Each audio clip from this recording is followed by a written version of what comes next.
Kavathemahankal taluka chemist and druggist असोसिएशनच्या वतीनं महिला दिन उत्साहात.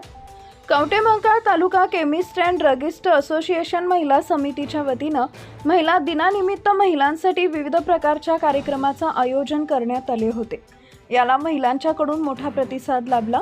सदर कार्यक्रमामध्ये fashion show, funny games, dance स्पर्धा, कविता सादर करणे, उखाणे स्पर्धा अशा विविध गुणदर्शन कार्यक्रमाचा समावेश होता. या कार्यक्रमासाठी प्रमुख पाहुण्या म्हणून कवठेमहांकाळ नगरपंचायतीच्या माजी नगराध्यक्षा शीतल पाटील व मिस महाराष्ट्र मोनिका शिवशरण उपस्थित होत्या. कार्यक्रमाचे स्वागत प्रास्ताविक हे संचालिका निलिमा गुरव यांनी करताना संस्थेच्या महिला सदस्या या घर सांभाळतच मेडिकलही तेवढ्याच कार्यक्षमतेनं बघत असतात. प्रत्येक महिलेमध्ये सुप्त गुण दडलेला असतो. त्या कलागुणांना वाव मिळावा, त्यांच्यातील कॉन्फिडन्स वाढावा व भरभरून आनंद मिळावा म्हणूनच अशा कार्यक्रमाचं आयोजन करण्यात आले असल्याचं सांगितलं गेलं आहे.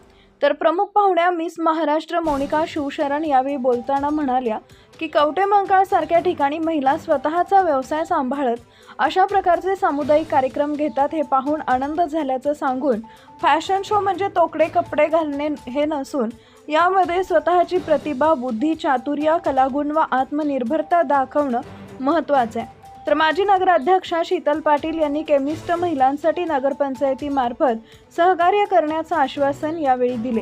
असोसिएशनच्या वतीनं घेण्यात आलेल्या विविध प्रकारच्या स्पर्धांचे निकाल असे: कवठेमहांकाळ तालुका फार्मा क्वीन, प्रथम क्रमांक नैना मोहन खोत, द्वितीय क्रमांक सीमा मोहिते, तृतीय क्रमांक प्रियंका किरण कल्याणकर, तर उत्तेजनार्थ डॉक्टर हर्षला कदम, रोहिणी कोरे, मुक्ता तेली यांना मिळाले. या कार्यक्रमाचं सूत्रसंचालन प्रियंका कल्याणकर यांनी तर आभार रुपाली कल्याणकर यांनी मानले. यावेळी तालुका अध्यक्ष शीतल माने, ज्येष्ठ केमिस्ट सुरेखा कोरे, सरिता सुतार, स्मिता शिंदे, प्रीतम बंडगर, प्राजक्ता कोळेकर, सुरेखा पाटील, चारुशिला कोळेकर, रितू माळी, सौ कुनुरे इत्यादींसह केमिस्ट महिला कार्यक्रमासाठी मोठ्या संख्येनं उपस्थित होत्या. Subscribe now and press the bell icon. Never miss an update.